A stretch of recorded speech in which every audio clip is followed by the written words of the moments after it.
Hello, my dear Franken friends, and welcome to Spookyou, your one-stop shop for all things ghastly and ghoulish. I'm your host, Barnabas Vixen, and it's great to be back in the saddle, so to speak. I took a much-needed vacation in purgatory, and with my week's vacation over, we can get back to the grind of things. What's that? You're saying I've been gone for 6 months? That you even hired a replacement to fill in for me, but things didn't work out when they began eating all of the interns and expelling them as mindless drones in an attempt to take over Spookyou? That the station burned down, employees lost their lives, homes were foreclosed on, and a malevolent entity from the great beyond transcended the void and offered to put things back to normal in exchange for your eternal souls? Well, sounds like I could have stayed an extra week. Well, now that I'm back, and everything seems to be in working order, you're sure that we couldn't keep the interns as mindless drones? Oh yeah, Barnabas is heartless because he prefers his coffee at a temperature greater than lukewarm. On to tonight's story. Written by the incredibly talented AuthorJoJo, I present to you, My Job Requires Me to Clean Up Roadkill and Hunt Cryptids, the full series. I also hear he has a new book out on the market, and it's horrific, in a good way. You can find the link in the description below. Now take it away, vivacious voiceover virtuoso. I've got some scheming to do.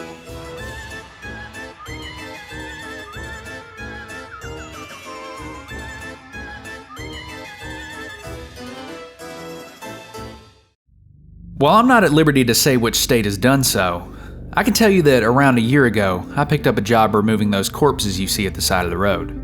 Now, some are spotted quickly, and the cleanup is as easy as picking up the carcass and chucking it. Sometimes, the roadkill is left for days or hit by several cars. These cases are a pain in the ass. Now, a lot goes into making sure your kids don't break out crying on your 5-hour road trip when they see Bambi at the side of the road. Work is quiet, people don't bother you, and other than an intercom on my dashboard telling me where to go, I have little reason to talk to anyone. I just traverse the highways in my truck that looks eerily similar to what horror movies would have you expect someone in my profession to be driving. In life, you go through changes. Not all of them are welcome, but they're going to happen whether you're ready or not. You just got to roll with the punches. That's what I'm doing. Scraping remains off 4 lanes isn't enough to pay the bills though, and it was around the time I was close to losing my home that a peculiar phone call gave me an interesting change. I can't remember the date, but 3 months ago, I was approached with an offer that, at first, was nothing but humorous. They told me the line of work I was already in would seamlessly integrate into the work they had lined up for me. They were right. I was used to long rides, solitude, and, most importantly, I knew how to dispose of an animal. With cautious hesitation, I agreed. Not a day passed before I received my first call. That encounter nearly made me quit on the spot. Well, until I saw the pay. I could afford a nice, shiny pickup truck, but I can't imagine the use of owning something like that and spraying the thing down every night. Besides, old Elvis has been keeping me company ever since I pulled my first animal remains off the black tar. Even more so, ever since my first night with that thing, I wised up and began to teach Elvis some new tricks. I mean, the truck ain't pretty on the outside, but it could outrace 80% of the cars I'd see passing me by. There's no need for me to elaborate much on my time back then, and I don't think either of my employers would be too keen on recounting all that. Nor would they like what I'm doing right now, but for the sake of compilation, I'm writing my jobs down from now on. You see, from 9 to 5, I do nothing but wait until some poor animal's day is up, until time or nature kills it. Once that shift ends, though, I sit by my radio and wait.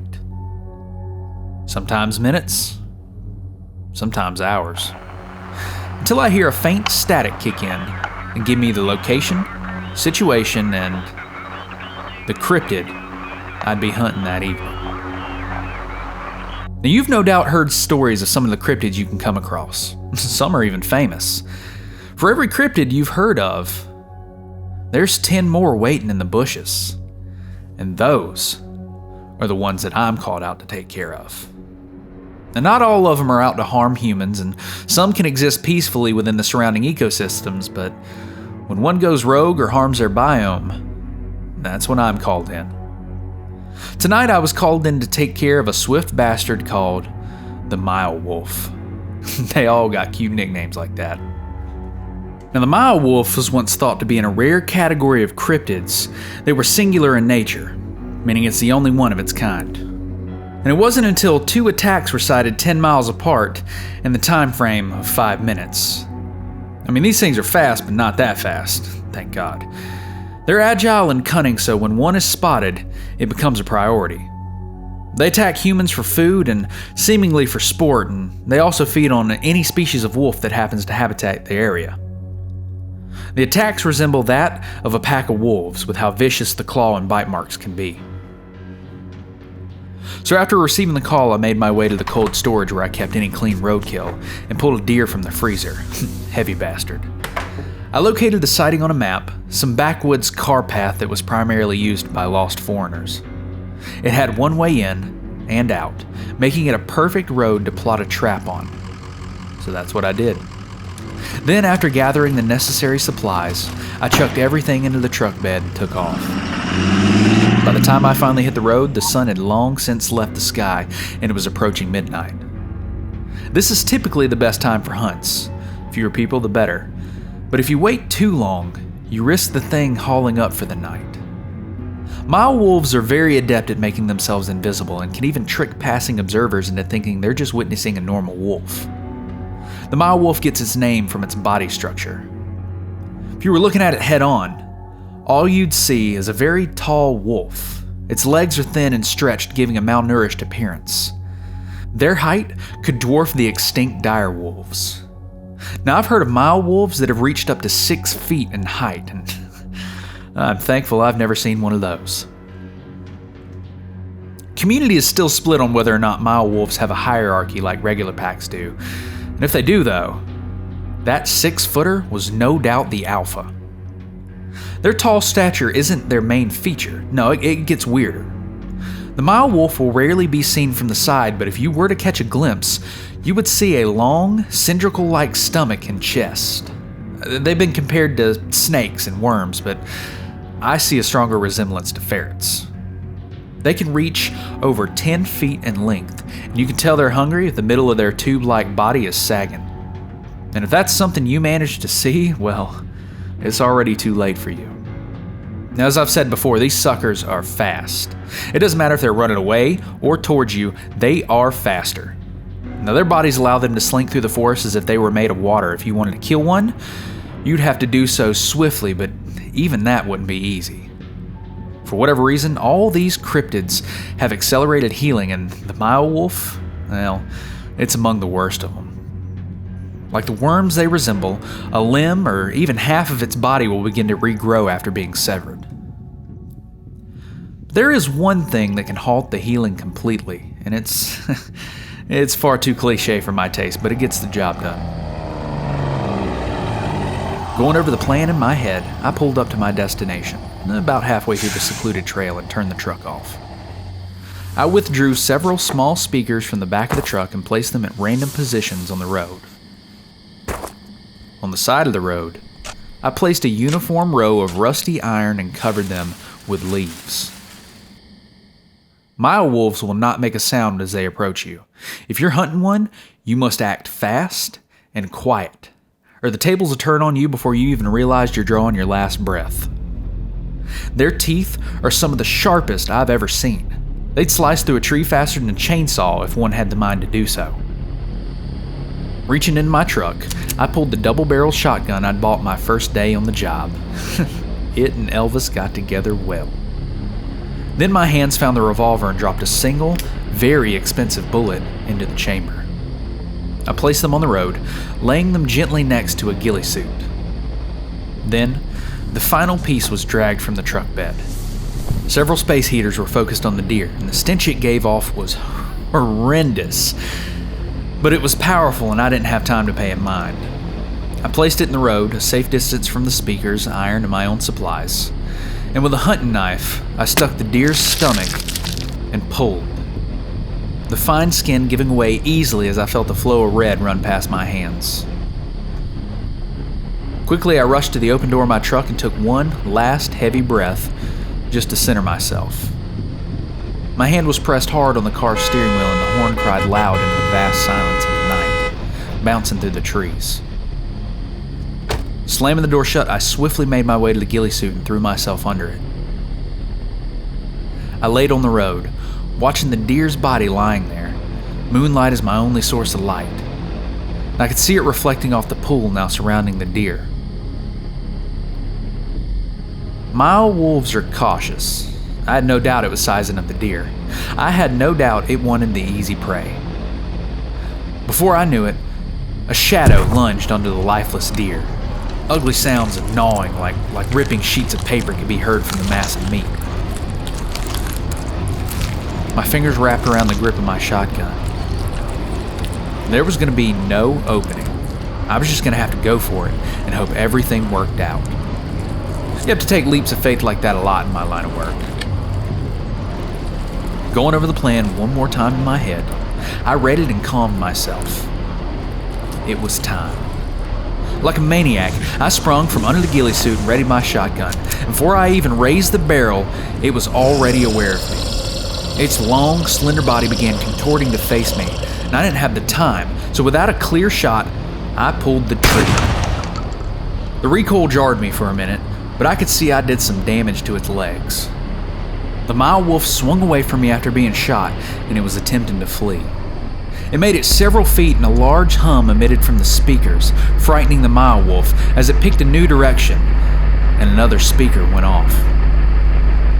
It made a frantic sprint towards my truck. My finger clicked a small rubber button on my keys, and the lights of the truck shone bright, piercing the dark. The road lit, I could now see the mile wolf's albino white hair that was standing on end like it was a pissed off cat. Along with the lights, the radio and the speakers mounted atop good old Elvis chimed a wonderful tune of harsh static. The mile wolf retched and ran towards the side of the road. Now the biggest part of this job is having foresight. You are hunting things that go bump in the night. Most of them are still animals though, and their actions can be predicted. As I watched the mile wolf clamber to the side of the road, and as I heard the harsh clamping of the row of bear traps, I knew I was chalking up another successful hunt. The thing's frantic movements had been its undoing. If just one or two of its legs had been caught, it could have gnawed them off and I'd have no chance of catching up. But it had slipped, and the traps closed on its stomach and neared just below its neck. As I walked over, I pulled out the revolver. If left be, this thing would recover and be angrier than ever. It looked up at me and flashed bright green eyes, giving off several cries for mercy, but the mile wolf is crafty. If you show it mercy, it will not return the favor. I had more than enough time. I aimed up the perfect shot into the pull of the trigger, the hammer brought down and ejected the bullet. A gleaming oval of silver flew from the barrel and straight into the mile wolf's head. And the only way to really kill one of these is to stop the regeneration completely. Silver is the cheapest compound known to do such a thing. Still, ain't cheap. The rest is no different from my morning job, just a little more intimate. I removed the traps, threw the corpse into the back of my truck, covering it with a ghillie suit. And after packing all my supplies, I hopped in and began the long drive home. I'm tired, but I'm alive, and there's a very long wolf hanging in cold storage. I keep the cryptid bodies around for a while before burying them because, just like the roadkill, they have their purpose to serve.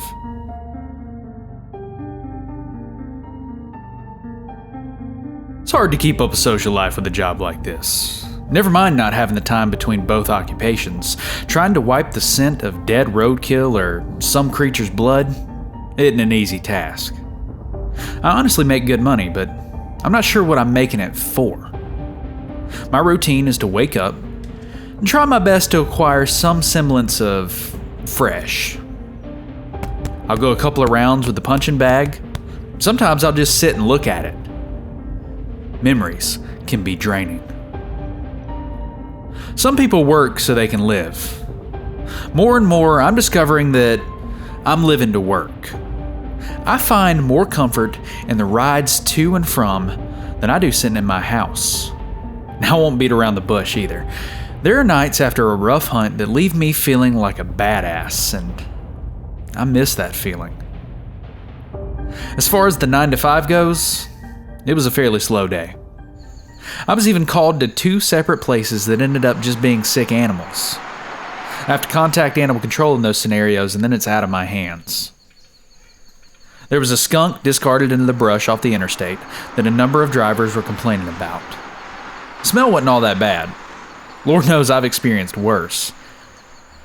Squatting over the poor thing, I observed its wounds and considered what could have inflicted them and ignored the skunk's defense mechanisms. Most cryptids you'll run across have their senses enhanced, as they've evolved to avoid detection and hunt more dangerous prey. If I wanted to find out the cause of the skunk's death, I'd have to open it up, and, well, that just wasn't going to happen. As I picked it up, however, it felt light, and its bones had clearly been cracked.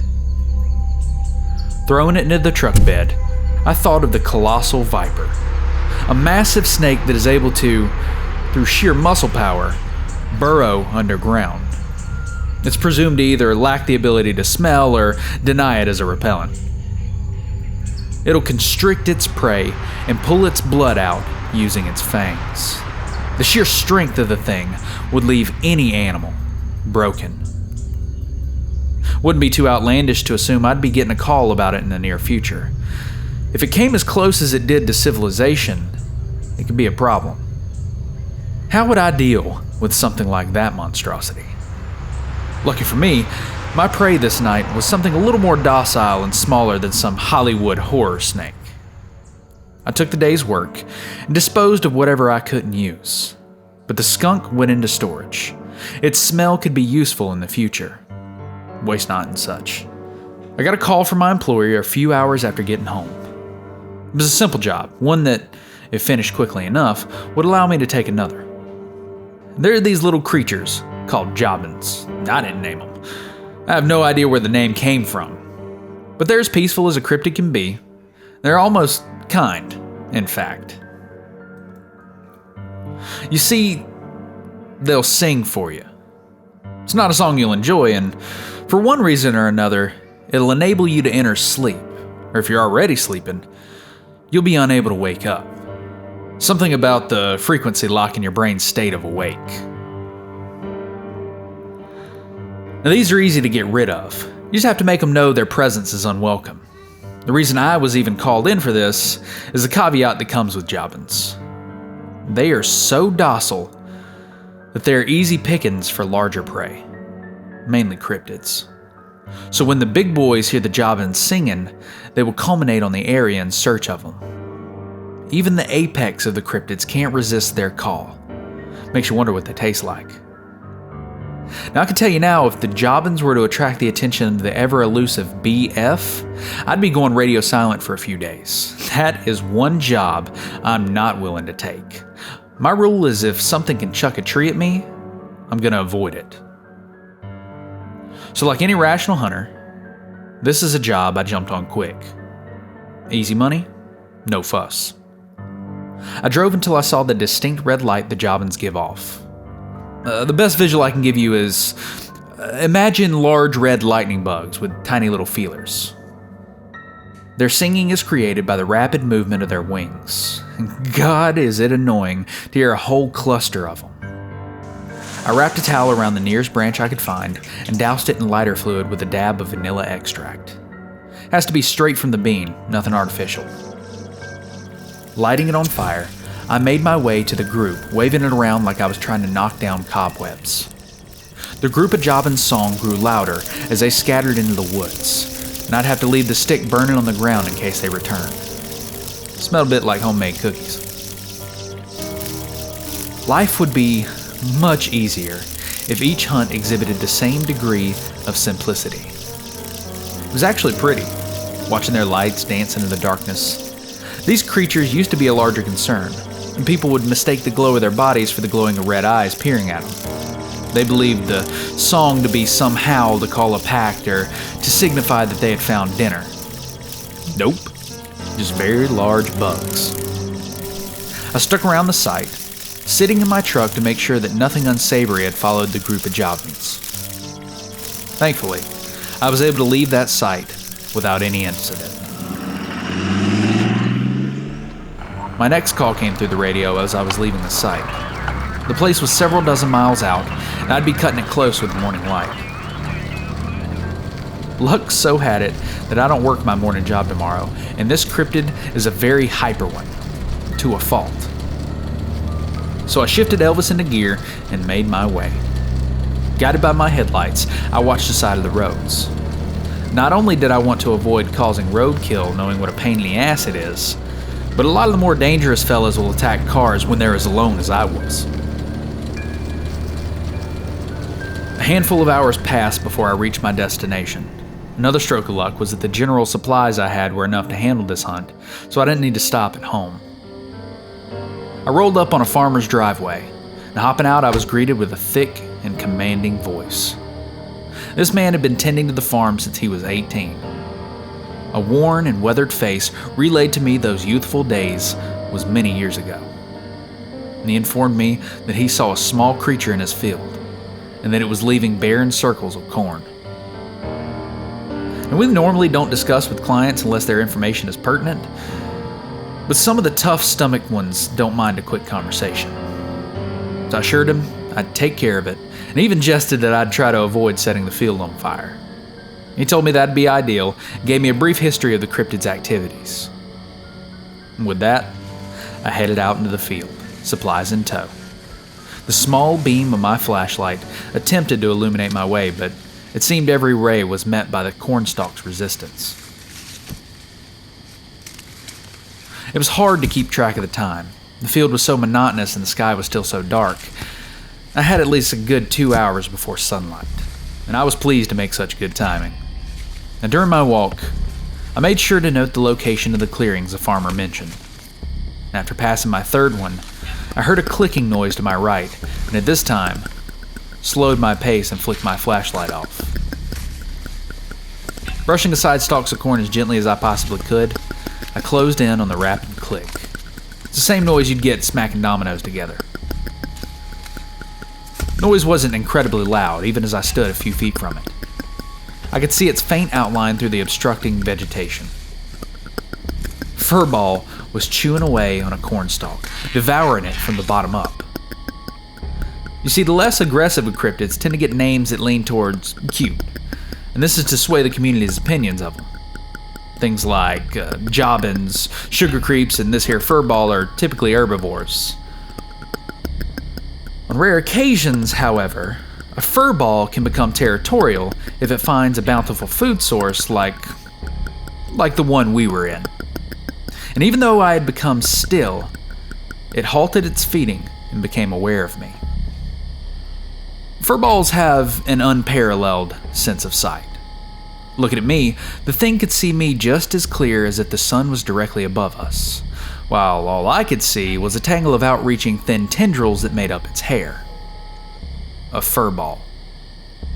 I could see the stalk of corn being clutched by its short stick-like limbs. It wasn't going to take long before it lunged at me. Furballs are typically harmless, but this one has been terrorizing the livestock in the farmer's daily operations. Not to mention ruining large plots of the crop by eating them. They aren't something I can just put a bullet into. Their bodies are 90% hair. Even the limbs are made from longer, harder fibers of hair. I'd only get one shot before it scurried off, and I wouldn't be able to trap it like my last hunt. No, this one was going to be trying to chase me. Quickly, I flicked my flashlight in its direction to agitate it and began to run away. I could hear the tumbling line of dominoes as its short legs paddled after me. And furballs are bundles of energy just as much as they are fluff, and their movements are sporadic and unpredictable. Whenever it caught up, it would jump across my path and take a swing at my legs or get brazen and leap to my chest. I had to wince and ignore the slicing of flesh whenever it managed to land a hit on me, and I was sure to wear something loose to snag its attacks. Foresight. It only came up to about my thighs with its height, so most of the strikes were around my ankle, and it felt like running through an upset rose bush. I continued though. If I stopped, I'd get the worst of it for sure, so my arms and legs kept pumping, cool air pressing my wounds.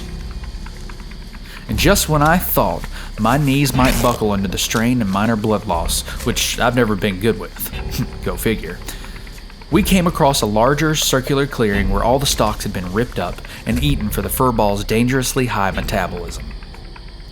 Reaching into the pocket of my blue jeans, I pulled out a pill bottle-sized cylinder of metal. My finger reached into the metal pin and pulled it loose. Straining my body as much as I could, I whipped the stun grenade high above the cornfield, and I hoped it was far enough to avoid any ignition.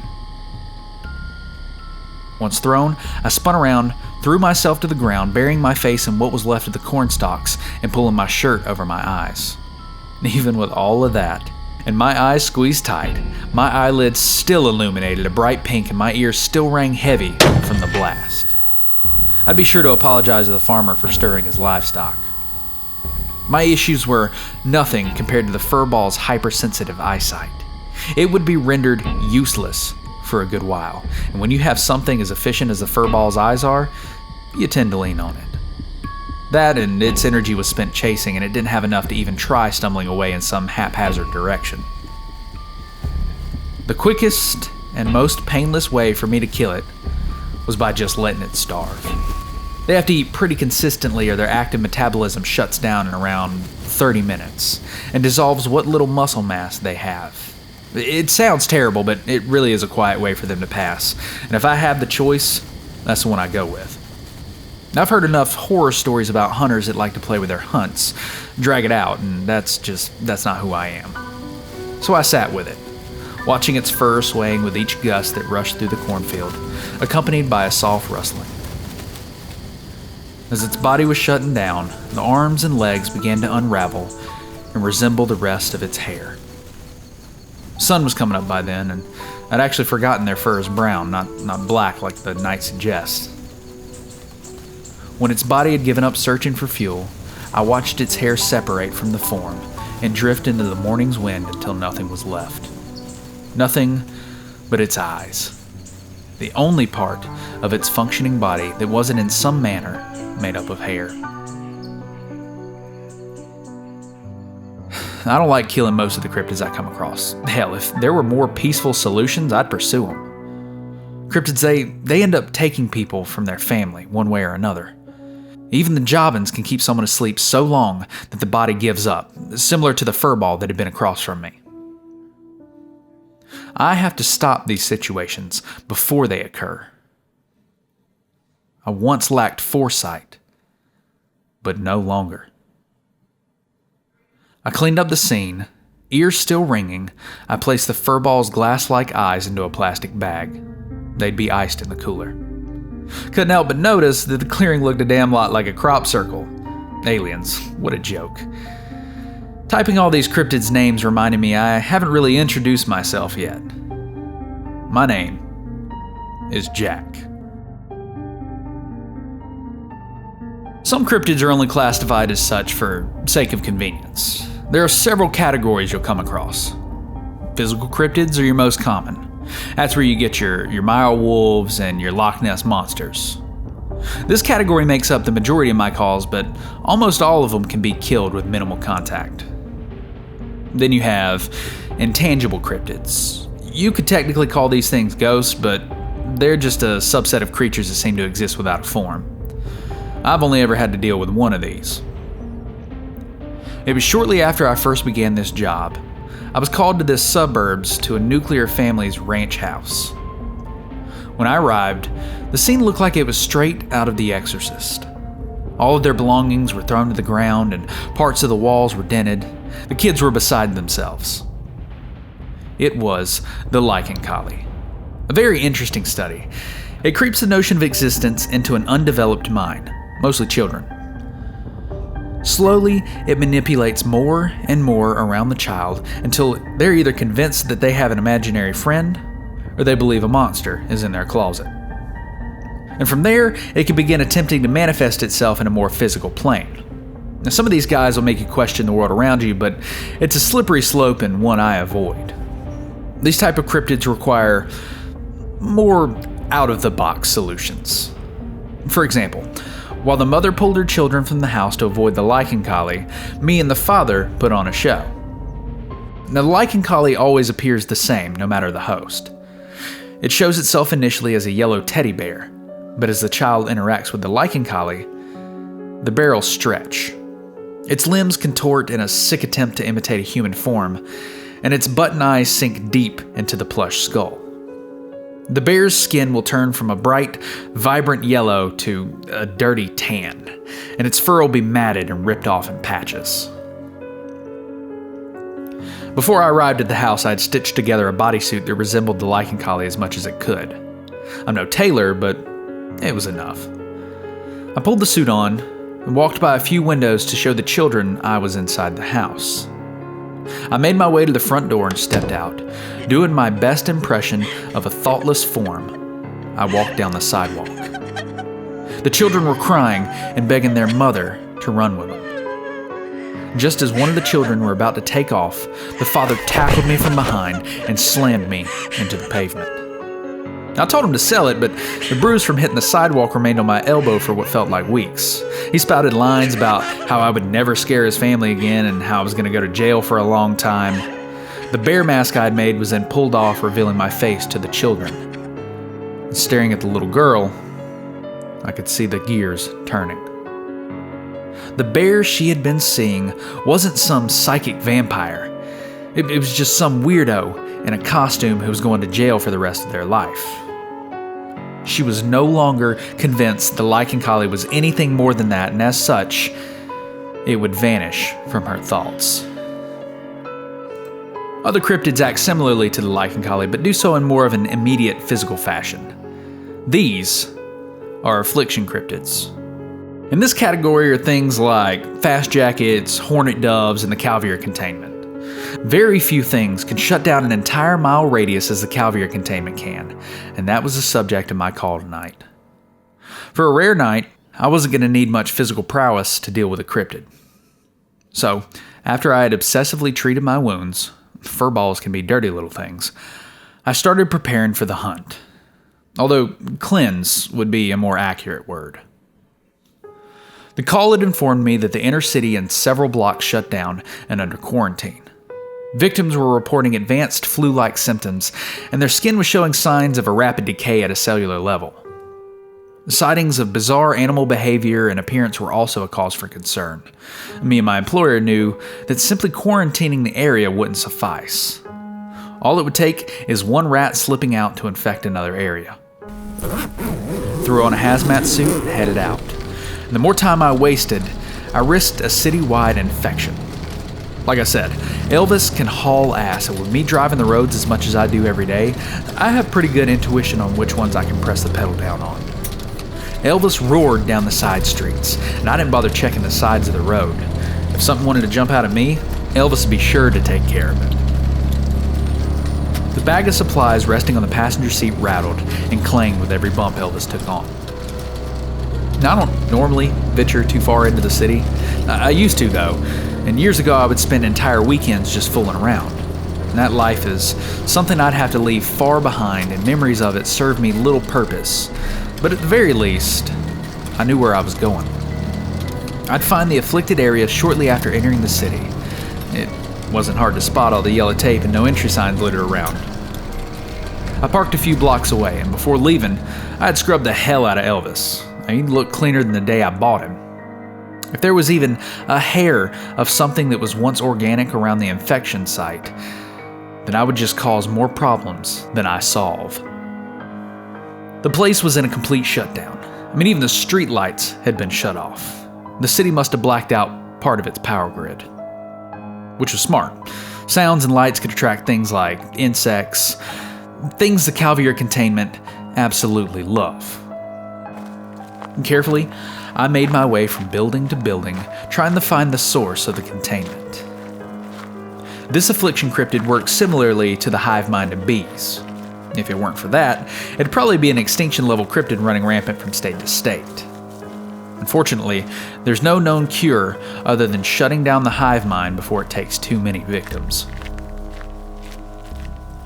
The source will send out a mist of spores that will attach to any organic life and start to absorb it for energy, that will then be converted into more spores.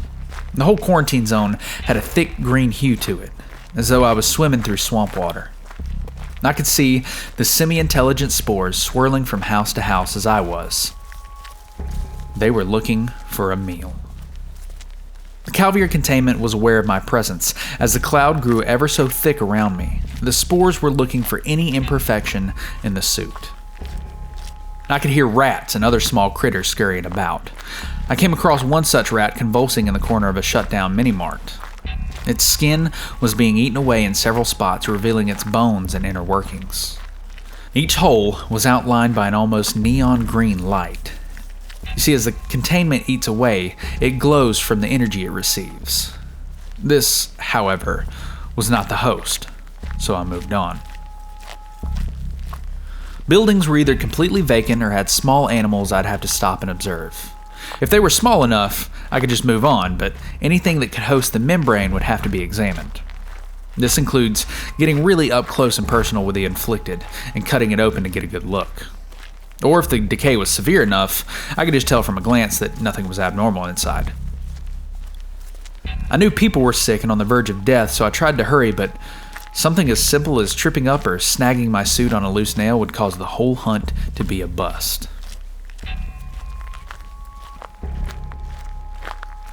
After a few blocks had been cleared, I was convinced I had missed something or just wasn't thorough enough with what I'd come across. I only had a few houses left, and I figured I could clear them and just double back. I found something rather unexpected. The decaying body of another cryptid was being converted to energy. It was just laying on the sidewalk. Another mile wolf laid at my feet, this one smaller than the last by at least a foot.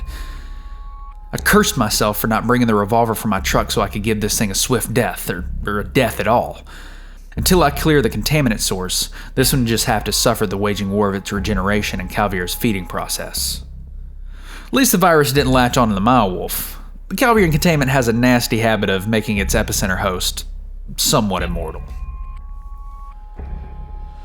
As I stood observing the Mile Wolf, not wanting to get too close in case it had enough energy to spring up and attack the nearest piece of meat, I heard a familiar clacking in the street behind me. Slowly, I turned to face what I swiftly knew to be the epicenter host. The large adult buck before me stood with a vapor of green spores pluming from its wounds. The buck stared at me like I had my high beams on, its ears twitching at every scuff I made moving forward. I had no idea how I was expected to handle something so massive and powerful, let alone get to the source inside it. I could just barely see it as I carefully approached the buck. Inside one of the open sores, adorning the massive buck's stomach, was an obnoxiously green, tumorous mass clinging to the buck's intestinal tract. The virus needed to be soaked in a flammable delivery of antibiotics, heavy ones, which needed to be set aflame by direct contact with an open flame. How I was going to do any of this was beyond me. I mean, every time I closed in on the buck, he'd turn and gain several more feet of distance between us, which was honestly more favorable than the muscled Goliath goring me through with its massive antlers. They were intricate and imposing. I mean, this guy was for sure an alpha male. Poor thing. My attempts at a peaceful approach weren't working, and I was running out of time. The people in hospital beds were running out of time. Those around them that didn't know the infected were exhaling clouds of spores so small in numbers they were barely visible, were running out of time. Now, I knew something about my appearance was throwing it off, and I knew what that something was. It wasn't hostile towards me, but it was curious of something it didn't know. Any attempt to speed up was no doubt going to result in the buck just trotting off. The virus has no effect on the host's cognitive functions, so the buck was going to act how it always had. It's sights like this that eats away at me. Such a proud and strong member of the ecosystem was reduced to nothing but a carrier. its skin a patchwork of brown and green linings, its neck only minutes away from being unable to support the weight of its antlers. Sometimes on this job, you have to forsake every safety measure you have built up. You have to take a gentle approach, like putting on a show to let a little girl know the bad man is gone. Sometimes, you have to be the bad man. I clasped my hands around the hood of my hazmat suit, once white, now stained a deep green with the patches of spores stuck to it. Lifting up, I felt the spore-filled air swirling around my head. Every inhale felt like I was breathing soup. I tore away at the rest of my suit until I was standing in just my t-shirt and jeans.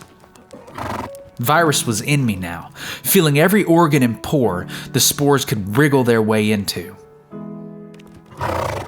It was warm, and within moments, the spores would begin feeding. Luckily, the lining of human organs is tough for them to get through, so I had a little time before irreversible damage occurred. Cautiously stepping forward with an outstretched arm, I closed the gap between me and Patient Zero. Its body made the motions to turn, but with a few clicks, like I was calling a cat, I acquired its attention until I could see my reflection in its eyes. Gently, I brushed what patches of intact fur I could find until the buck was motionless.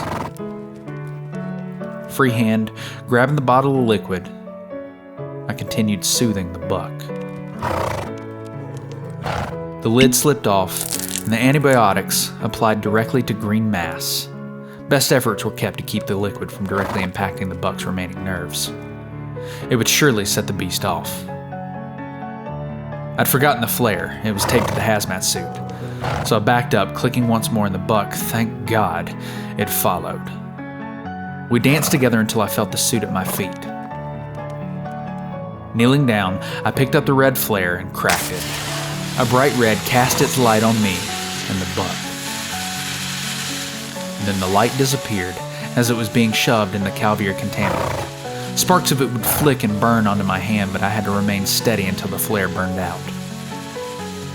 It was reacting with the antibiotics, stripping its exterior of the viscous liquid that caused the infection and boiling the interior until all the spores had turned into an inactive mush. Shortly after, the buck dropped to the ground, its antlers smacking against the pavement. The green spores around me began dropping just the same. I felt bad for the buck, I really did, but if you need some solace, I could see that not even the virus was able to eat away at its impressive show of antlers. Body feeling like hell, like it did back when I'd have to go 10 rounds of more than just a punching bag. I grabbed the suit, now completely useless, and pulled the green mess from inside the buck. It was dormant now, but inside the slush of spores was a highly potent poison. Might be useful with handling future cryptids. I then made my way to the truck. The authorities would discover on their own that the area was clear, and I'd be called in the morning to remove the animals. I'd have done it tonight, but my energy was quite literally drained. When I arrived at the truck, I noticed that its driver's side door had been left completely open, which is something my neurotic mind would never do. I searched the interior and found nothing missing until, on a whim, I checked where I stored my revolver. Instead of a shining metal handgun, I was left with a small, silver pellet, one I'd forgotten to recover from the mile wolf hunt. Now I know when to leave a situation, and when I happened to glance at my passenger side window to see a distant pair of yellow orbs watching me, I left the scene. Even on the drive home, I could see the same pair of yellow eyes every few miles, and once I got home, on my doorstep was a shining metal revolver. Or as I now saw it, a warning. Flynn's Fantastic Arcade and Fun Park. The latest and greatest arcade games, go-karts, terror ball, and the only place this side of the astral plane where you can shoot actual lasers at your best frenemy, and nobody bats an eye. But let me guess, lasers are so last summer, am I right? No worries, you can enjoy lifelike virtual reality with their all-new Master Control integration. It's like opening your eyes for the very first time. Visit your favorite places, places you never knew existed, the dark depths of the nether dimension, and much more. It's the trip of a lifetime, and admission is dirt cheap. Right now, Flynn is sporting a back-to-school special where admission is only the price of one soul. That's right, Tiny Tim. Due to your unwilling sacrifice, the entire family can enjoy 2 hours at Flynn's Fantastic Arcade and Fun Park. Limit 4 per soul, absolutely no refunds. So what are you waiting for? Flynn's Fantastic Arcade and Fun Park, the most tragic place on Earth.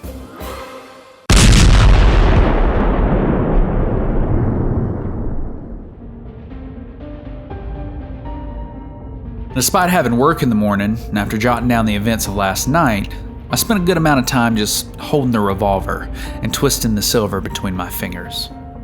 I went over my ever-expanding knowledge of cryptids to try to decipher what could be sending a message to me. In the time I've been working, not once has that work followed me home. Animals don't tend to hold grudges, and while cryptids' behavior can be unique, I've never heard of something like this.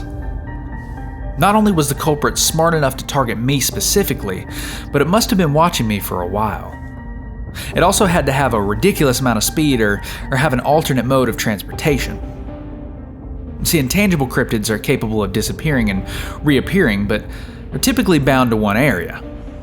In between the time I parked and the time I returned to the truck last night, maybe something like around the speed of a mile wolf could cover the distance. Big maybe. Lost in my thought, I failed to notice the sun creeping through my window, so my biggest threat tonight was a complete lack of sleep. The telephone ringing nearly threw me off my chair, but I was pleasantly surprised to discover some other poor soul was going to have to clean up what was left of the containment's mess. Hopefully, the Mile Wolf didn't decide to stick around. I'd be on highway patrol, which was a godsend. I drove from spot to spot doing the usual, except this time around I was skeptical of every vehicle that followed me around too many turns. I kept pulling over just to see if they'd drive past me. They all did. Now, around halfway through my shift, I stopped into a diner to grab a quick cup of coffee. I'd need several to stay awake. As I was sitting at the table, a waitress walked over to me, placed a cup of coffee down, and a plate stacked with pancakes. When she noticed the bewildered look on my face, she mentioned that someone had covered the bill for me. I questioned her, but she didn't get a good look at him, only remarking that the man had told her that I had been through a long night. I started scanning the diner, but she said he had left right after paying for the food. Didn't order anything for himself. Against my better judgment, I obeyed the rumble from my abdomen and ate the pancakes. Whoever this man was, he was trying to send a message. If he wanted to kill me, he knew where I lived. And at least I know it's not some cryptid. I mean, maybe he was at the Calvier site and saw me pull in. Did he orchestrate the infection? I mean, to what ends would someone take out several blocks of life like that? The alarm on my phone alerted me when my break was done, and I quickly poured the coffee down my throat. A tingling burn went all the way to my chest. The train of thought had to end there. A decent haul of bodies went by without any more issues, and then my shift was over. And I had just enough time to head home and take a power nap, keeping the radio next to my head. I drifted off into static. The universe took some form of mercy on me, and I didn't get a call for another 3 hours. I didn't wake up feeling refreshed or renewed when the chatter on the radio woke me, but I'd gotten enough to get me through my next hunt. Some mansion had a cryptid of sorts haunting its premises. My employer gave me all the known details, and I gathered my supplies. I didn't need much this time around, just some heat-resistant clothing and a breathing apparatus. After brief delegation, I decided to leave the Magnum behind. If I need a gun, my shotgun was always around. Tires spun, and I headed out. Before I knew it, I was sitting outside the mansion. I got out, made my way into the house. The door was locked, but that was only a momentary issue. Walking inside felt like I had stepped into a furnace. Only moments after entering, and I was sweating. My grip on the shotgun felt loose as beads of sweat ran between my palm and the gun. I could see a decent amount of the house from where I was standing, and what I needed to find wasn't on the ground floor. When I made my way upstairs, I was met with the cryptid. It stood facing me. Not because I had shown up, though. It likely had been standing there for a while. Salem children. It wouldn't attack me, but if I stayed in the heat it generated for too long, I might as well have fallen victim to a house fire. These poor souls are said to be the physical manifestation of hatred felt by children being burned for witch accusations. I was a bit lost, though. Normally they only surface when the ground is being disturbed or there is similar magic around. The house looked like it was there for a number of years, and there were no signs of something like remodeling. The Salem child and I locked eyes for a few moments. Its eyes are nearly hypnotic. They're as wide as a tennis ball and devoid of any ocular feature. And they only have the appearance of embers, like when you blow on wood to feed the embers on a campfire. The fire in its eyes was replicated along its black ashen skin, and the flames ran through its veins, replacing its blood. Otherwise, it looked like a normal child, coming up to about 3 feet and a little pot-bellied. It calmly focused its gaze on me. I gave it a nod and began walking from room to room. The only way to kill the Salem child is to kill its source of power, similar to Calvier. The house remained perfectly intact, despite the heat, and nothing was out of place. I didn't even consider that I'd spotted a pair of cars parked in the driveway. I didn't take that into account until I walked into one of the children's rooms to see the child and his father huddled in a corner. If you're going to be a hunter like me, one of the first things you should know is you'll have to deal with loss. Whether you hear the news that one of your fellow hunters had lost to their encounter, or you held sympathy for the cryptids as I do. The hardest, though, is when you can't save the victims. I mean, you're either not fast enough or the circumstances was inevitable. It's hard to deal with either way. This time, I just wasn't fast enough. The Salem child must have appeared in here, and unaware that it would attack them, the father sheltered his kid in an attempt to save them. They were roasted before they even knew it. Their bodies resembled that of crumbling statues, a stark reminder that, like last night, I didn't have much time. Even with all my precautions, I couldn't stay for longer than 30 minutes. I had to find the source, so I swiftly checked from room to room. It's not always obvious, but the source will generally have a magical vibe to it. It could be anything from a crystal to a spellbook. Walking through the house, I glanced at their family photos. The father, his son, and the wife who I hadn't seen yet. She was in all the photos smiling wider than anyone. They were happy, and at the time I didn't know what she would do if she came home after all this. I was debating in my mind if I should stay in that scenario or take off before she even got home. Everywhere I walked, the Salem child would follow me, small flecks of fire drifting from between its dark lips. The longer it took, the more frustrated I became. I mean, I can normally keep my cool, but the damn heat was unbearable. I mean, even the basement had nothing of note in it. Thankfully, the family was rather neat and tidy, so I didn't have to sift through boxes of knickknacks. Something wasn't sitting right with me. I'd dealt with a Salem child once before, and it was a pretty cut and dry hunt. I popped into some construction site, found the artifact, and destroyed it. That was it. I had a few rooms left to check on the first floor, but as some of the gears began to turn, I made my way back upstairs. Leaning in, I took a closer look at the family photos. The mother, while happy, gave off a very specific vibe. I looked back at the Salem child, knowing my sorrow had not yet finished. I found a small string and pulled down on it. A ladder dropped down leading up to the attic. I only peeked to confirm my suspicions. I hate being right sometimes. It was dark, but I could see several spell books and half-burned candles littering the wooden floor. I saw half of a circle drawn on the floor with various symbols placed inside.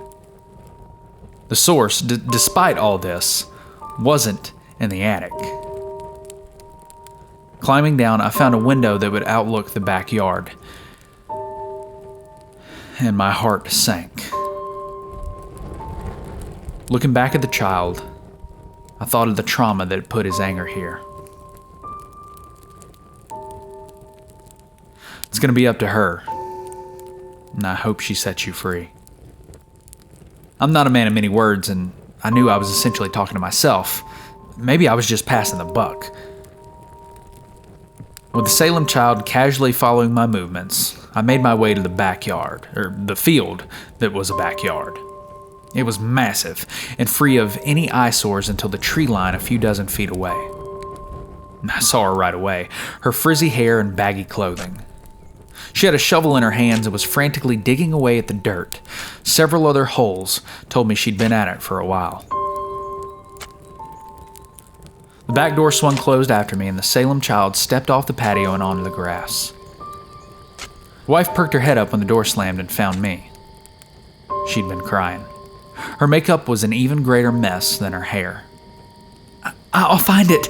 It's here somewhere, she stuttered out. I don't know how or why, but she seemed to know the reason I was visiting. Perhaps it was that I was there at all, letting a burning child follow me around. I didn't know how to respond. I'm not much for conversation, but if I left her to her own devices, she'd just make matters worse. She too was sweating, but it wasn't the heat. No, she couldn't feel the radiating sauna just yet. You're not going to find the source, I remarked. The shotgun was rattling around in my shaking hands. Because it's you, I stated before she could retort. She'd been practicing magic and had the unfortunate mishap of practicing it near the buried bodies of a child that had been burned alive when humans were still learning about the oddities of the world. My surprise, and I suppose relief, she became somber and calm. The three of us stood in silence until I bent over, placing the shotgun onto the grass. There was one more exchange of glances, and I walked away from the two of them. There's a pit in my throat as I walked towards Elvis. The door swung open, and I sat inside listening to the quiet the night had to offer. My fingers grasped on a small golden ring hanging around my chest. Knuckles turning white, I tried to sink my feelings down as far as I could. I tell you this because I want you to know how important it is to remain as human as possible, even when the chips are down. The night was silent for what felt like forever, and just as I was worried the Salem child was going to run rampant or that I was going to have to do something unspeakable, a loud crack of gunfire interrupted my thoughts, and the tears welled up in my eyes. It took many long breaths in and out to stop myself from rocking back and forth because I still had a job to do. I once again left my truck and paced my way around the house to the backyard. I couldn't bring myself to look at her. I avoided it as much as possible. Scooping up the Salem child, whose heating had now dissipated, the furnace in his eyes going out, his face was now just a black outline against the night. I'd leave the shotgun with her. It was too close. When the police find her, at least they'll have a rational cause of death for her. Relieved to see that while I was away my truck hadn't been messed with, I loaded everything up and placed the child gently on the bench seat, wrapped in blankets. It felt wrong to just throw him in the truck bed like roadkill. I turned the truck on, pulled away from the house, and left the whole scene behind, all while ignoring the bright yellow eyes I had seen hiding in the tree line. I just wasn't in the mood for anything else. The road back was long, lonely, and it smelled far too much like ash. I took it upon myself after getting home to dig a grave for the child and placed him inside, not just for his sake, but the family as well. I was never under the impression that I was going to save every soul that I came across. But it never fails to get under my skin. I'm far too tired, physically and emotionally, to go over anything else, and I just want to go to sleep. I hope you all sleep well.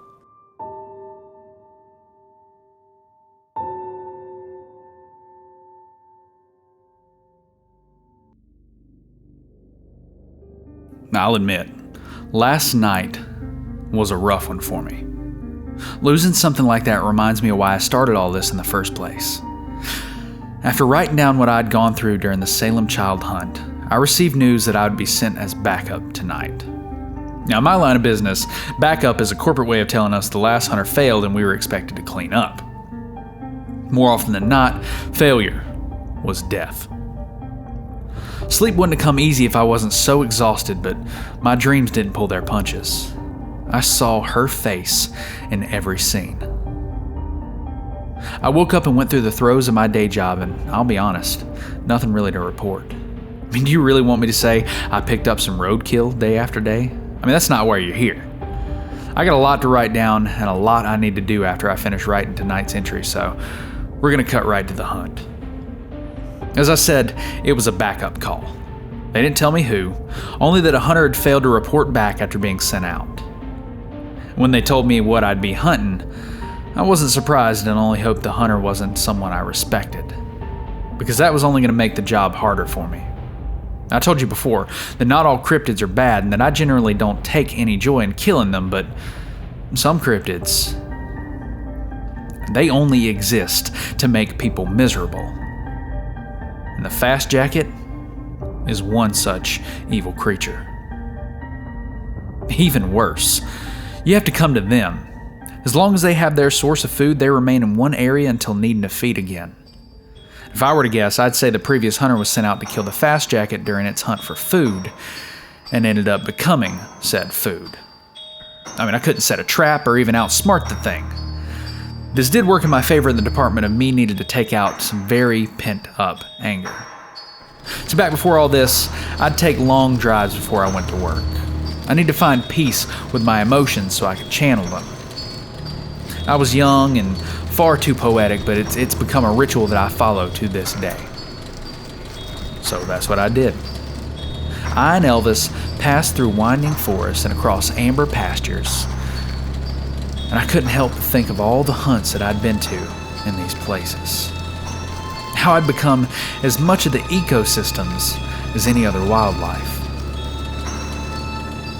When I ran out of patience with my ritual, I turned around and headed to the Fast Jacket's feeding spot. It was an out-of-service parking garage located in a construction zone not too far from where I eradicated the Calvier containment just 2 nights prior. It's possible the Fast Jacket saw the chaos the virus left behind and took advantage of it. Pulling in front of the crumbling gray parking garage, I pulled out a stack of CDs from the visor above my head and fingered through them. When I found the CD I wanted, I let it slide into the player and turned the volume to max. Stepping out, I could hear the speakers on top of the truck blazing to life with static. Pulled a mesh of copper wire from the truck bed, double-checked my pockets before heading into the building. Starting on the ground floor, I observed the vacant and broken structure before me. Not a singular car in sight. It wouldn't be too hard to find the Fast Jacket. I just needed to ascend and take a quick peek until I hit bingo. With each step, I heard either broken glass or chunks of concrete fall apart under my heavy boots. The further I went up, the darker the structure became as the wind whistled through every level and the staircase I used to climb up. The wind seemed to carry the sound of static coming from my truck below. Floor 2 was empty. Floor 3 was empty. Floor 4 was empty. The floor 5 is where the Fast Jacket had decided to begin eating its prey. I almost missed it despite it being the only blemish of shadow on the empty floor. It was hunched over several feet away from the stairwell. I walked, and when I was close enough, I threw the copper wire on the concrete. It didn't make much noise, but the Fast Jacket noticed it regardless. It rose to its feet and turned to me, a moniker of intelligence being shown in its movements, almost human, but still infantile. I could see its wriggling skin in the building's shade. Perhaps that's not the right way to describe it. Imagine you bought a skin-tight suit that covered every inch of you. Now imagine that suit mimicked the color of your skin. Imagine it had consciousness and was eating your body under it at a snail's pace, that it left you alive but unable to move of your own volition. That's a fast jacket. Till it finds a host, it might as well be a piece of pink gum sitting under a school desk. When it finds something to eat, it wraps around their body completely, looking like some beefed up and featureless Ken doll. The fast jacket is made entirely of muscle and gets its consciousness from its host, which it'll pilot like a puppet. You can see the muscle moving around, contracting and vibrating as it would eat away at its food, thousands of microscopic teeth grating away at what's under it like sandpaper. The more muscle the host has, the better. So people like hunters would be a delicacy to this thing. Where the host's face would be is blank, save for a few surgical-like cuts that open and close like heart valves, allowing the host to get oxygen. And these guys are non-stop killers. They feed, move on, and feed again. They have no selection process and will often use their host to kill the next piece of food. It's a disgusting cycle, and I could tell looking at the thing, another hunter was underneath. I heard the static from below kick out for a moment. Perfect timing. I pulled my jacket off and let it fall to the floor. The fast jacket likely thinking it's found its next meal. Reaching into my jeans, I pulled a set of bronze knuckle dusters out and slipped my fingers into them. As fast jackets are comprised completely of muscle and most of its mobility comes from the host it takes on, there aren't many ways to deal with it. Bullets seem largely ineffective as the skin constricts when shot, and the bullets simply don't pierce. Bronze, however, burns the damn thing. A mixture of pressure and bronze will singe its flesh and deprive its ability to puppet the body. If enough of it is applied, that is. The fast jacket making its way, walking in a half circle to avoid the wire I had dropped. Then it started. A familiar song started to play from my radio speakers. I closed my eyes, and for just a moment, I could hear the roaring.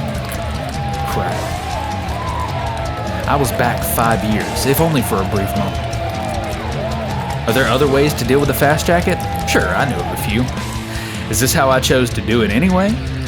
Yes. Almost by muscle memory, I closed my fist and put up my arms guarding my chest, knees buckled, and my stance widened.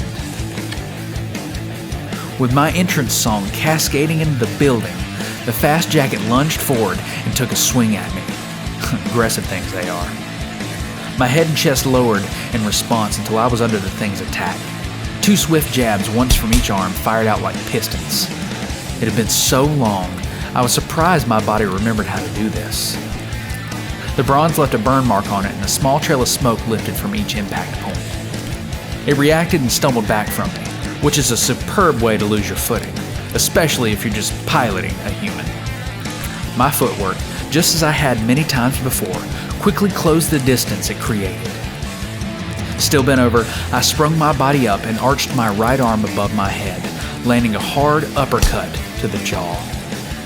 Some of its wriggling mass tore off and dropped to the ground. A bizarre attempt at manipulating the hunter's vocal cords created the babbling and stuttered speech, similar to the ramblings of a child. All the cuts that adorned its face flared open, revealing the hunter's face under. It stumbled and threw another swing. My torso drifted back, letting the fist pass right by my face. Altering my momentum, I shot forward and plunged a right hook straight into the face, throwing it to the floor. As it squirmed around, I walked over to pick up the copper wire. I could feel its presence as I bent over, looming over me. It had gotten up far faster than I expected. Before I could react, it lifted its toes into my stomach, nearly smacking my ribcage whose bones would have surely busted. I'd gotten too cocky. Perhaps that was ingrained in my muscles from back then too, locked away under all the concussions and broken bones. I moved swiftly to get back in stance, but my favor was returned and I felt a hard blow to my face, and I could hear my nose giving way under the pressure. An all too familiar crack. My back hit the ropes. It hit concrete. It started throwing hands at me like a desperate drunk, but a drunk that was much stronger than me. Blows landed hard all over my body, and I could taste a pool of dark red iron building around my tongue. I kept my arms up as best I could, but that thing was too unpredictable. And I remembered what my team would say to me in situations. Something stupid like, if you're not down and on the mat, you're not out. I pulled forward and wrapped my arms around its arms, squeezing as hard as I could and pushed away from the pillar. I could feel it moving around under me, its skin constantly shifting like a gel-filled balloon. Letting go, I quickly threw a right hook. It connected. Follow-up, left fist slamming into its side. Keep going, don't get cocky. I needed to overclock its functions. Its inertia was in my hands after the second hit, and it wouldn't know how to back off or switch things up. If I kept hitting, I was in control. Fuck this thing. My body became a machine, bobbing and weaving, arms like pistons throwing out shot after shot, each one as powerful as the rest. I wouldn't notice how much the knuckles were ripping up my skin until afterwards. Once again, the thing fell to the concrete, and this time I pounced on it and proceeded to pummel its face. The burns from the smoke sending plumes of smoke into my eyes. My song was long over. The fight was long over. With all my aggression, I stood up and returned to the wire. And with it, I wrapped the fast jacket up.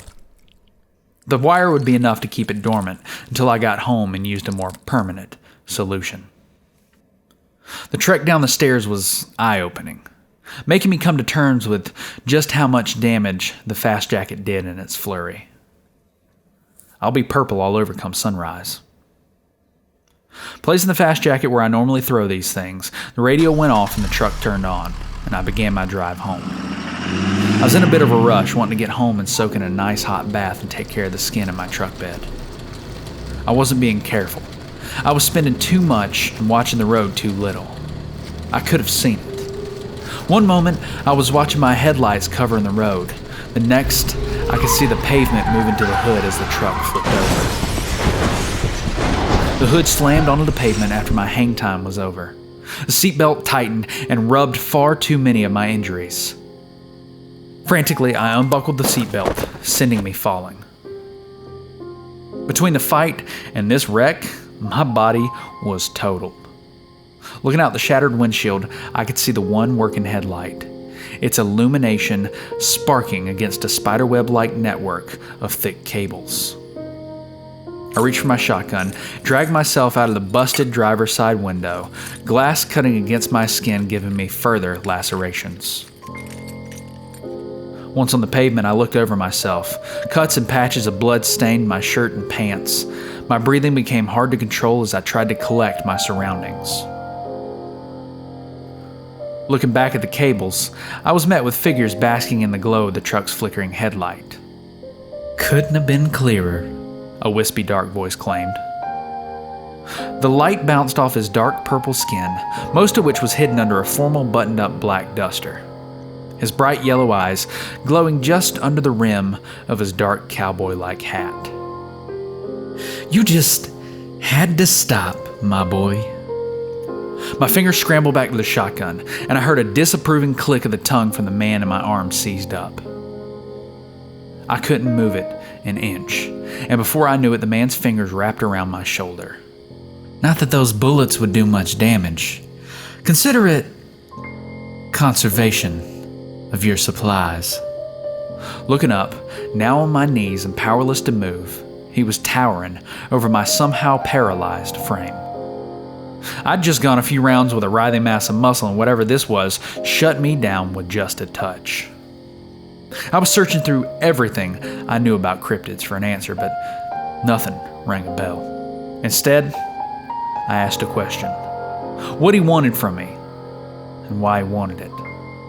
"I want you to stop hunting," he said as he let go of my shoulder and began to pace around my crash site. My body became lax the moment he let me free of whatever control he had. "You and your people are messing with the natural order," he boomed. A layer of rage was bubbling just under his calm demeanor. He looked briefly at my neck, and I think he was observing the chain and the ring that hang from it. He sighed, like he was genuinely upset with the situation. I couldn't get a read on him. "Whatever your motivation, you must forget it. Because next time you and I meet..." He looked over at Elvis, wrecked and twisted. "Only one of us will be leaving the scene, and I'm not placing any bets on you, Jack." He then turned and began to walk away from me, and I wanted more than anything to put a spread of bullets in his back. Before the thought even crossed my mind, he was long gone. I'd been watching him the entire time, and even now, I can't recall the moment he vanished. I can't help but feel he wasn't some cryptid, but I can't for the life of me come up with another explanation. I stayed in that road until my knees started to burn. I'd just swivel my head back and forth looking at the scattered remains of my truck, looking at the fast jacket that had been ejected from the truck bed during the crash. I had to do something with it. The copper wire wouldn't last forever and I wouldn't be winning any fights. I dragged myself to my feet and hopped over the creature. Grabbing its feet, I started to pull. The wire scraped against the pavement for the last half mile that it took to get home. My body reacted like I'd been hiking an entire week straight. Every effort to drag the fast jacket another foot was met with painful resistance. I did make it home, and the fast jacket made it into cold storage where its feeding would be frozen until I could properly take care of it. I'm writing to you now, and I don't know what to do. I want to tell myself that on a good day, I could take the Purple Man down. That's what I'm calling him. The trap he set was a show of intelligence, capability, and power. He wanted me to know how many leagues above me he was. I want to get back out there and hunt the things that prey on the innocents, but if my next hunt is my last, is there a point? Will he even let me leave the house tomorrow? I want to be able to keep talking to you folks, but as I stare out my back window, I see two graves. Two different parts of my life are buried back there, and right now I can't return to either one of them. Not without losing more. I called a tow truck. They went down and picked up Elvis as best they could. I'm tending to my wounds the best I can right now as well. I've gone through nearly an entire bottle of rubbing alcohol and a few bottles of harder alcohol. I was under the impression I was the type that lives to work, so what am I if I'm unable to get back out there? Roadkill job is fine, but at the end of the day, it's empty. Knowing I was out there helping people in some capacity, even if they never knew. Knowing I was at least giving these creatures a quiet way out, most of them, was a surreal feeling. It was a good run. But I'm beaten. Sorry, guys. I'm done. Good night. Goodbye. Jack.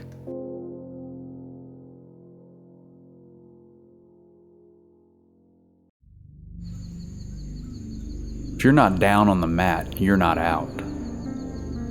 I spent a good time thinking after I wrote my last entry. It's morning now. Feels weird writing this so early. Normally the sun is either long gone or it's just coming up. I didn't sleep much. Seems to be a running theme lately.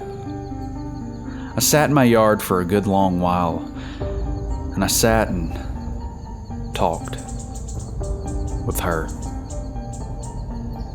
I remembered the pain, how it didn't compare to the bruises I suffered. See, most cryptids aren't out to hurt people, but when they do, I'm called in. I started doing this to help others escape my pains. My emotions have settled, and while it's not the most rational thought that could have entered my mind, I was knocked down, my back was on the mat, and the 10 count was ringing in my ear. I still have one last push in me, because the Purple Man isn't going to just stop at me. He'll move on to other hunters and beat them into submission or outright kill them. I wasn't just giving up a lifestyle if I decided to stop. I was putting others at risk. I spent so much time hunting down cryptids, learning their ins and outs, what to avoid and what to exploit. And as I sat in the backyard with her, I couldn't help but shift my gaze to the cold storage and think of the cryptids I had recently caught. About how I'd go about setting a trap that stood a chance of overpowering the Purple Man. Lucky for me, I already had the perfect bait. He would be coming to me. Now I've got a lot of work to do before I head out tonight. I'm going to be spending all day in cold storage. I'll write what happens tonight, should I make it back.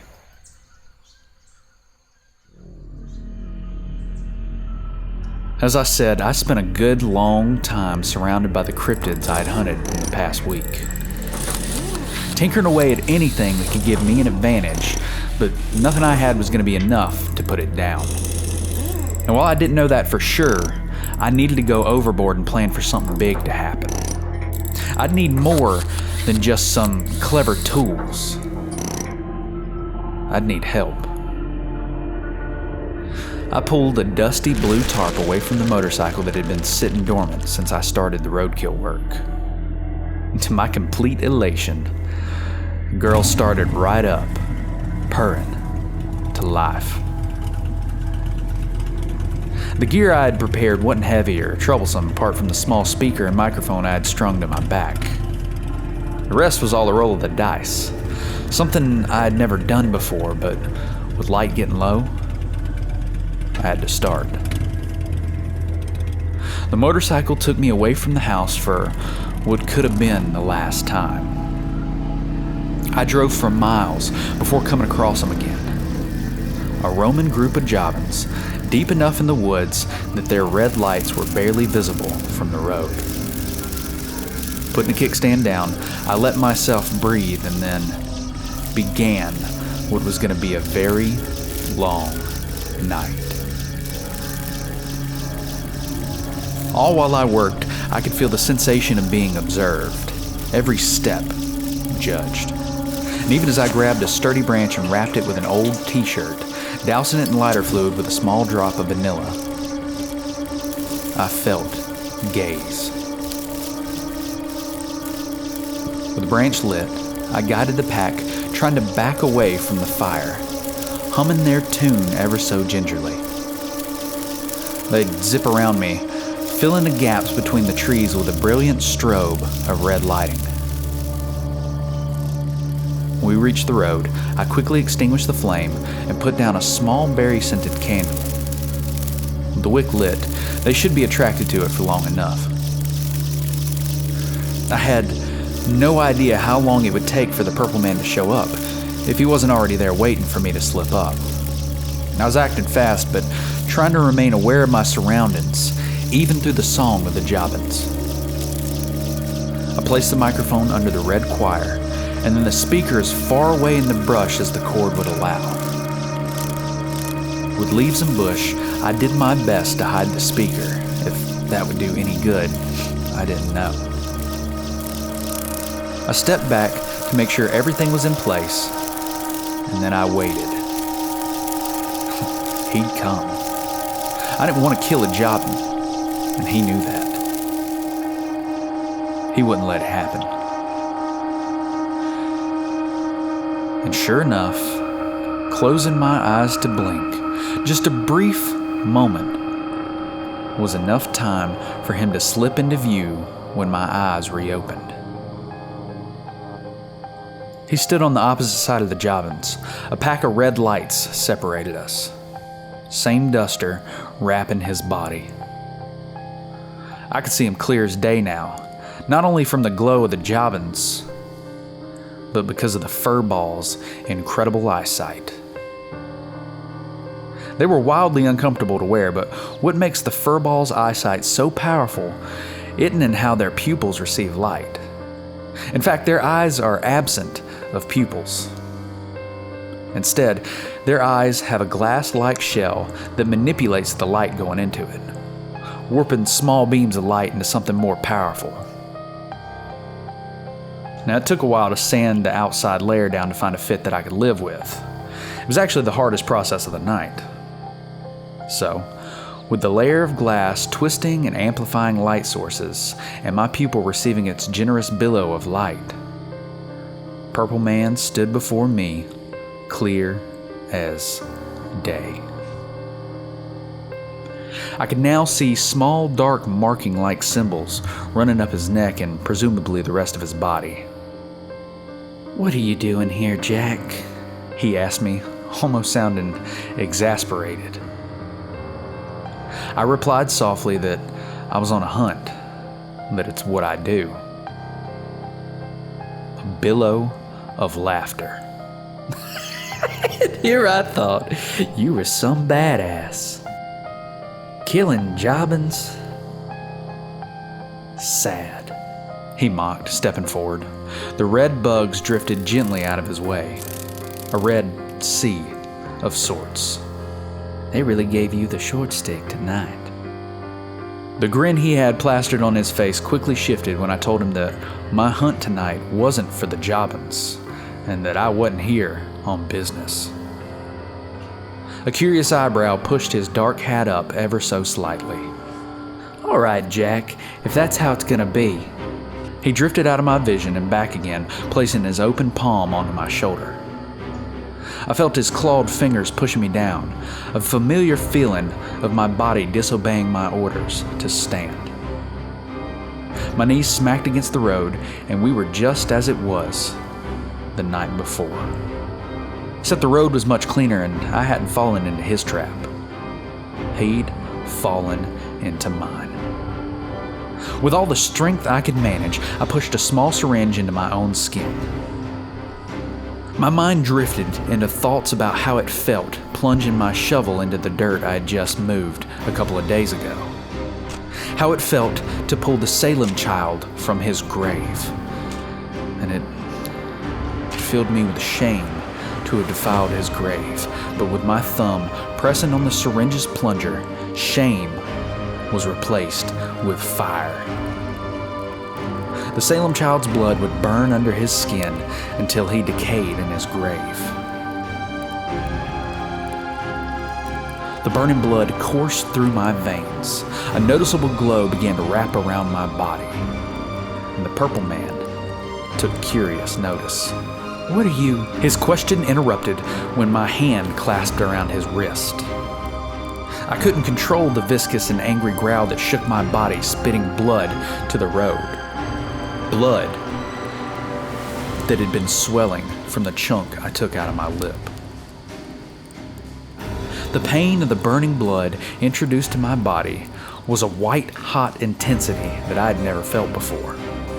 And nothing before compared to the pain rushing through my body. Focusing solely on the pain, as I had hoped, I was able to override whatever the Purple Man did to shut me down. My movements were jagged and stuttered, but I was able to raise myself up to the Purple Man's eye level. We locked a glare, and his face contorted to something like a child who'd received a new plaything. The word "incredible" mumbled out from behind his sharp teeth. He pulled his other arm up and leveled his fingers, making a sort of spear with his hand, and he plunged his spear hard into my chest. When he was met with resistance, when he didn't even make it through my new jacket's leather-like exterior, he scoffed. I needed to dissect the fast jacket anyways. I used a knife coated in bronze to perform a crude autopsy and free the man underneath, who was, unfortunately, long gone.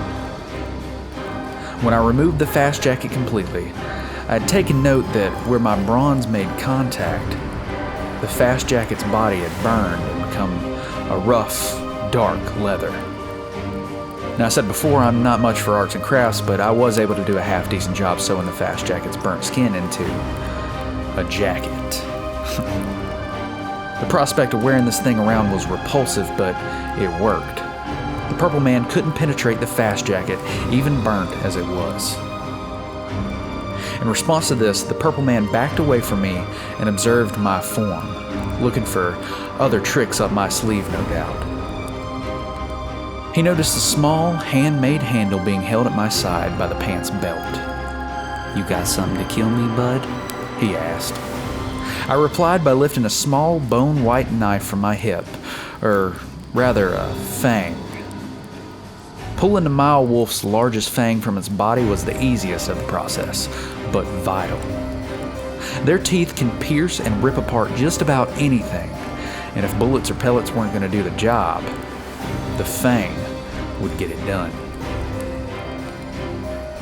Out of my left pocket, I retrieved a small vial full of green liquid. Body still shaking from the burning blood, I smashed the vial over the fang, spilling its thick green over the smooth white. I stumbled forward at first, but once regaining my footing, the small knife was thrust forward and plunged into the purple man's chest. The fang pierced right through his clothing and skin as if I had just assaulted the air. He laughed once more, for good reason. He was confident that the small knife, even if it broke his skin, wasn't enough to deal much damage. Especially if he were able to regenerate as half these cryptids do. In his arrogance, though, he'd let himself get cocky. I mean, I understand. I've been there 100 times before. See, the fang only served as the delivery method. As the fang made it to the purple man's interior, drops of the green liquid also made their way in. Once it's doused in antibiotics and burned, Calvier contaminant becomes a dormant virus and loses the ability to spread spores as its insides are dissolved into a paste. If the mass is kept on ice, said paste will not be toxic, but as it heats up, it begins to reactivate. It's still an incredibly potent virus. The only way to become infected would be to ingest the virus, or have it introduced to your body's inner workings. Purple Man caught wind quickly. The virus was heating up inside his body and attacking everything it could. He snarled at me. First time, he seemed more beast than man, but it wasn't enough. I knew it wasn't. Even as I watched him drop to his knees, clutching feverishly at his chest, I knew there wasn't anything I alone could do to kill him. His body was fighting the virus, and it was winning. In the short time it was in him, I could see that he was becoming calmer. I didn't have long. If I tried cutting his head off, or anything of the sorts, I'd simply run out of time. My jacket protected my torso and did it well, but my head and legs wouldn't be so lucky. The Jobbins had started to migrate away. Candle's wick becoming black and bare, but they were still close enough. With all the anguish the burning blood has distilled in me, I hobbled over to the speaker hiding in the brush, and with the click of a button, the microphone picked up on the Jobbins song and amplified it. Song spread out like a shockwave, filling the forest around us with the most irritating hum. As the purple man continued in the clutches of the virus, slowly winning it over, I walked over to my motorcycle and started it up. The purr was drowned out completely by the song I and the purple man were wrapped in. I had no idea what this man was, and while I intended to look into it more, I knew he wasn't at the top of the food chain. With all his snark and his passive attitude, sometimes you just can't beat out pure pound for pound strength. See, it wasn't the hum of the bike's motor that was rumbling the road beneath my feet. The purple man felt it too. I could see it in his eyes as I took one more glance. They were almost pleading. Not for him, for me. Even in the lavish darkness of defeat, he wept for me. It's too late. Nothing here I could do would turn back time on what was about to occur. There's a very important rule that I broke tonight. By all accounts, I shouldn't be typing this now. If something can throw a tree at you, don't fuck with it. As I saddled onto the bike, I watched the purple man's head quickly turn towards the side of the road. The train was at its station. A hulking, 9-foot-tall, 700-pound blur crashed down on the purple man. Miraculously, the screams he let loose rose above the songs. A desperate cry. They aren't violent. They really aren't. And when you turn what's normally a sign of nearby food into an ear-piercing siren call, however, they might go a little late.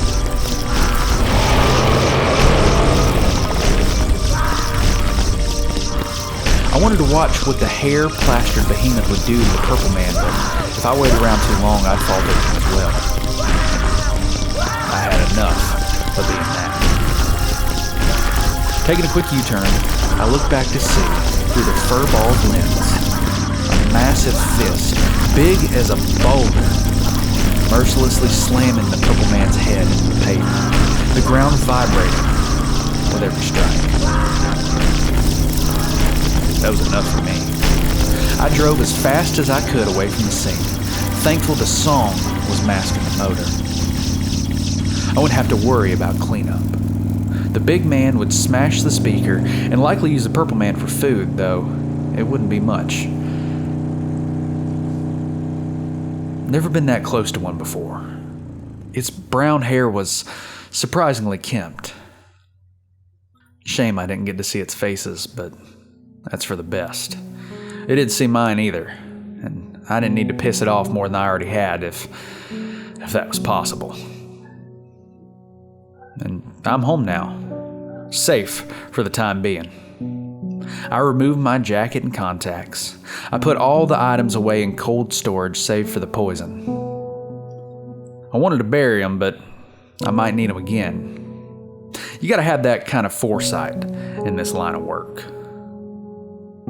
I'll be spending a good amount of time slowly letting the burning blood pour from me so my body can replace it with a less painful red. I don't know what to do next. I think maybe I'm going to take a break. Last few days have beat me up pretty bad, and while tonight went better than I could have hoped, I still am lost with what I'm doing. I mean, the purple man seemed to care more for the cryptids and had a hatred for me that went beyond knowing I was hunting them. Like he was angry at the whole system. Not to mention the markings in his skin. Shame I won't be able to retrieve his body now that I think about it. I apologize if you guys expected more from me. Maybe there will be. I'm taking a vacation from all this and going somewhere nice and warm for a while. There are things I need to look into, and if I discover anything interesting, I'll be sure to contact a lot of you. Thank you for the support and interest in my line of work. I mean, you all are a part of what reminded me of what it means to lose something and how important it is to protect what you still have. I buried the Salem child once again, next to my wife, just as before. I loved her, and it's hard to admit, but there was once a time I wasn't able to protect her. I didn't know how to bring it up to you guys. I didn't think it was information that even needed... Well, anyways, I became what I am because something took her from me. Something I didn't understand at the time. I wish the man I am now was able to be there for her back then. But I wasn't. And I figured if I'm leaving you guys for a while, I should tell you that at least. She always told me I needed to take a break every now and then. So, here's to you, baby. Elise V. Isaacs. My Elvis.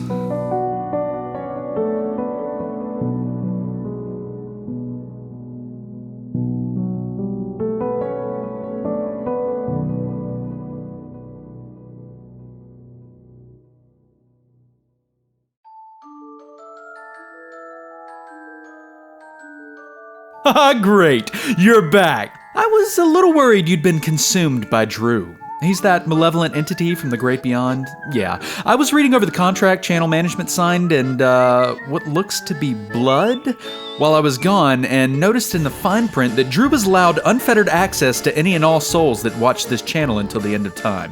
What a weird clause, right? Anyways, be sure to check out the links in the description below to purchase AuthorJoJo's latest book. And be sure to follow him on all social platforms to stay up to date on all his writing endeavors.